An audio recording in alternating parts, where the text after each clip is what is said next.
అందుకే తద్దినం పెట్టకపోతే ఏమవుతుంది అని అడిగారు అనుకోండి, వాడికేం ఉండదు, కర్తకేం ఇబ్బంది రాదు. కానీ తర్వాత వాళ్ళ పిల్లలకి ఇబ్బంది వస్తుంది. కొడుకులు పుట్టరు, పితృదేవతల్ని సంప్రదిస్తాడు ఈశ్వరుడు, ఇవ్వమా కొడుకులను అడుగుతాడు.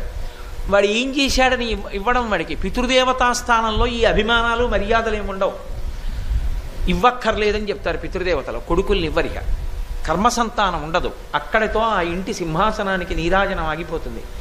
అల్లుడి గోత్రం వేరు, అల్లుడు ఈ సింహాసనం తీసుకోడు. కాబట్టి ఏం చేస్తారంటే ఆ పంచాయతనాన్ని, ఆ సింహాసనాన్ని నీటిలో కలిపేయవలసి ఉంటుంది. ఆ స్థితి రాకూడదు అంటే, కొడుకు ఉండాలి అంటే పితృదేవతల యొక్క అనుగ్రహం ఉండాలి. పితృదేవతల యొక్క అనుగ్రహము దేనికి కలుగుతుంది? శ్రాద్ధ కర్మ చేత.